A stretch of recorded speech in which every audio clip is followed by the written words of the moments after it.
I want to describe a moment that a lot of men over 60 have experienced, but almost none of them have talked about it openly.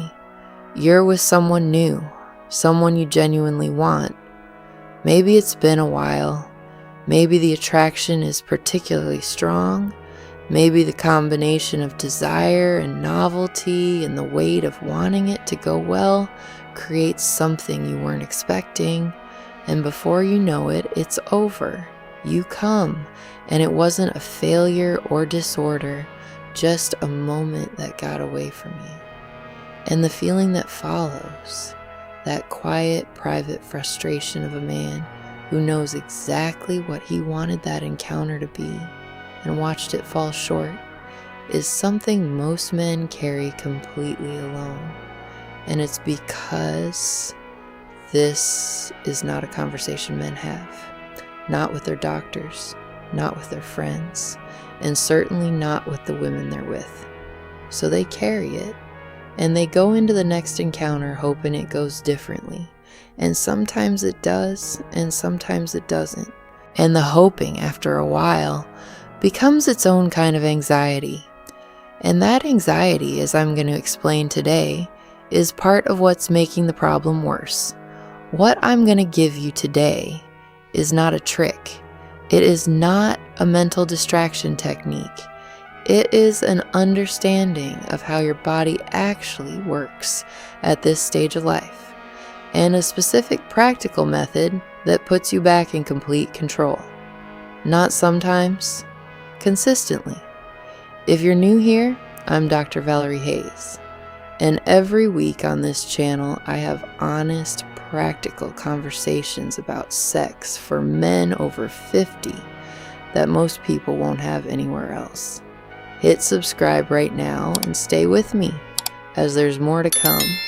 And if you prefer the raw, unfiltered version that social media platforms won't allow because they tag it as adult content, then be sure to join my free newsletter. There's no restrictions there, and I say it as it is. More on this later. So let's get into the topic for today. Now here is the first thing I want you to understand. And this is the thing nobody tells men over 60, which is a genuine shame because it changes everything about how you see yourself in this area. You actually have more natural control than a younger man does. I'll say that again. A man over 60 has more built-in physiological runway during sex than a man in his 20s or 30s. Here's why. Sensitivity to stimulation decreases naturally as men age. The nerve responses that in a young man can tip him over the edge in minutes, sometimes seconds, are less hair trigger in an older man. You have more tolerance built into your body than you did 30 years ago. More room between arousal and the point of no return. The man in his 20s is fighting his own biology to last. You are not fighting the same battle. Your body has already done part of the work. So the question is not, how do I fix a broken system? The question is, why, with all that built-in runway, are some men still losing control at moments they don't want to? And the answer to that is almost always the same. They have never learned to read their own body the way it needs to be read. They have spent their whole intimate lives focused outward, on her, on the experience, on what she's feeling, and almost no time developing the internal awareness that puts them in the driver's seat of their own arousal. Today that changes. The method I'm going to teach you has 4 stages. And I want you to understand up front that this is not something you master the first time. It is a skill. And like any skill, it develops with practice. But unlike most skills, the practice itself is not unpleasant. The first stage is knowing your number. Arousal is not binary, on or off, fine or finished. It runs on a scale. Think of it as 1 to 10. 1 is no arousal. 10 is the point of no return. the moment where nothing you do changes what happens next. 10 is too late. Everything that matters happens before 10. Now, most men have never paid attention to where they are on that scale during sex. They are immersed in the experience, which is natural and good. But immersion without awareness means the climb from 6 to 10 happens without them noticing until they're already at 9. And 9 is almost the same as 10. What I want you to start doing, and this feels strange at first, it becomes completely natural quickly, is to check in with yourself during sex. Not constantly, not in a way that pulls you out of the moment, just a quiet internal awareness of where you are. Am I at a 5 right now, a 7, an 8? The number itself doesn't matter. What matters is that you know it. Because everything else in this method depends on knowing where you are before you need to do something about it. The second stage is your breath. When arousal climbs, breathing changes. It gets shorter, shallower, faster. And here is what most men don't realize. That shallow. Breathing is not just a symptom of high arousal. It is a driver of it. Short, fast breathing directly accelerates the climb toward 10. It is a physiological feedback loop. The more aroused you get, the faster you breathe. The faster you breathe, the more aroused you get. Breaking that loop is simple. Not easy at first, but simple. When you feel yourself at a 7 or climbing toward 8, breathe. Deliberately, slowly, all the way down. Not a gasp, a breath. The kind that fills your whole chest and takes a full 3 or 4 seconds in and the same out. That breath interrupts the feedback loop. It signals to your nervous system that you are not an emergency, that the pace can slow, that there is time. Done once it helps. Done as a consistent practice during sex, it becomes one of the most powerful tools you have. Men who develop this habit describe it as feeling like they suddenly have a volume dial on their own arousal. Because they do. The third stage is the pause. When breath alone is not enough, when you feel yourself at 8 and climbing, you change something. Not stop. Change. Change your angle. Change your depth. Change your pace. Even change your position if you need to. What you are doing is interrupting the specific stimulation pattern that is driving the climb. Different stimulation, different neural signal, different climb rate. This is not the old stop-start technique where everything halts and the mood dies. This is subtle. A natural shift in how you're moving. She doesn't experience it as a break. She experiences it as variation, as a man who is present enough to move with her, rather than just driving toward his own finish line. You give yourself 30 seconds, a minute, whatever you need. And then when you're back at a 6, when you feel the space open back up, you return to what was working. The more you practice this, the more instinctive it becomes. And eventually, you are not thinking about it at all. You are simply moving through the encounter with a natural awareness of yourself that keeps you exactly where you want to be. The fourth stage is the redirect. Yes, sometimes you need more than a change of pace. Sometimes you are close enough to the edge that any continued stimulation is going to continue the climb regardless of angle or depth. This is when you redirect entirely.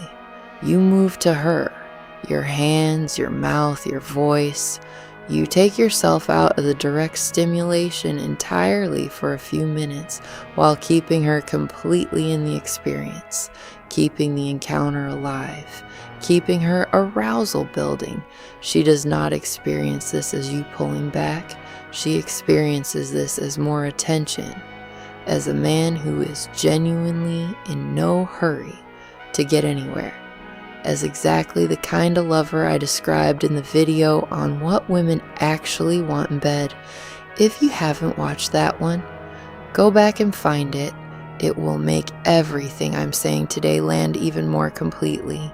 You come back when you're ready, at a 6, in control, and you continue from there.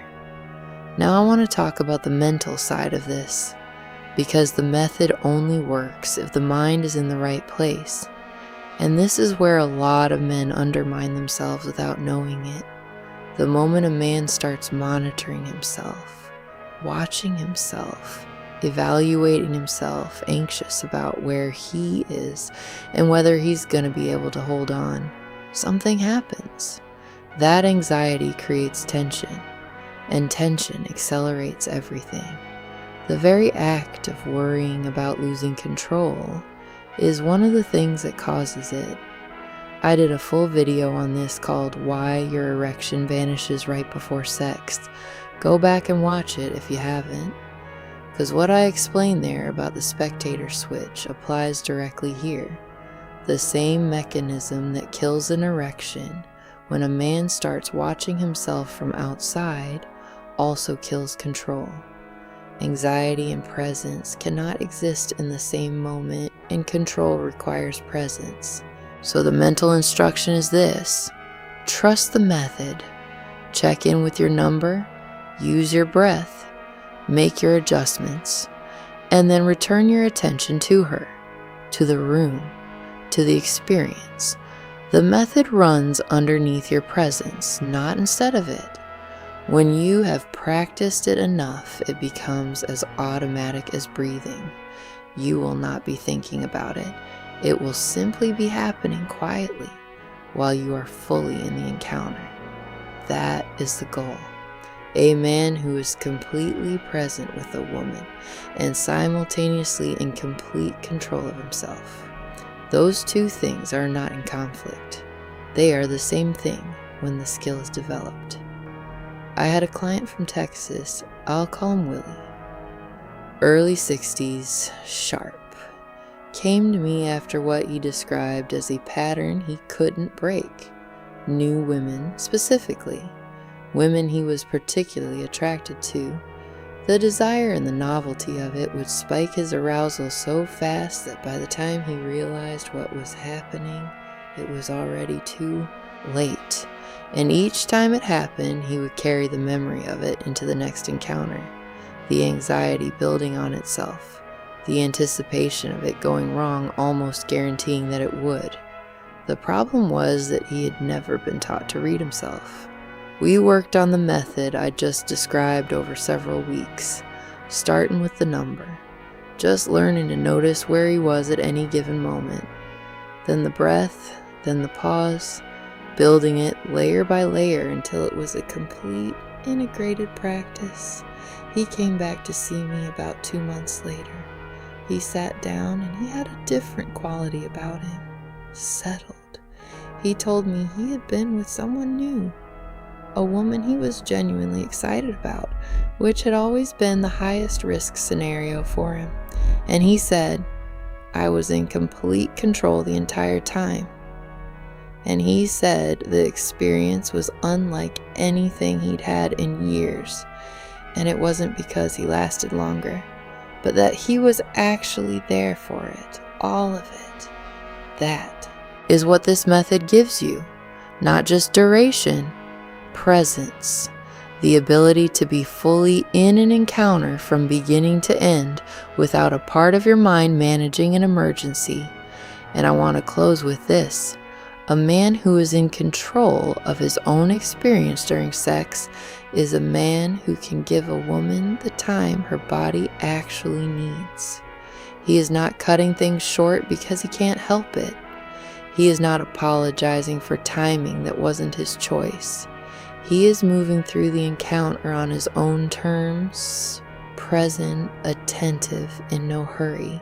And that quality, that freedom, changes everything about what the experience is for both of them. Men over 60 who develop this skill Stop dreading the high desire moments and start welcoming them, because the desire that used to work against them is now just part of the experience they're fully in control of. That is available to you. Starting tonight, if you choose to practice it, my weekly newsletter is where I go deeper than I can here. The specific things that change the experience of intimacy for men over 50 and over 60 in ways this platform won't let me cover fully. Practical, raw, honest, unfiltered, every week. It's free and the link is in the comment area and in the description. And drop a comment below. Have you dealt with what I described at the opening? That specific frustration of a moment that got away from you? Or have you found something that works for you already and want to share it? Leave it below. This community is full of men having this conversation quietly. You make it less quiet, I'll see you next week. Take good care.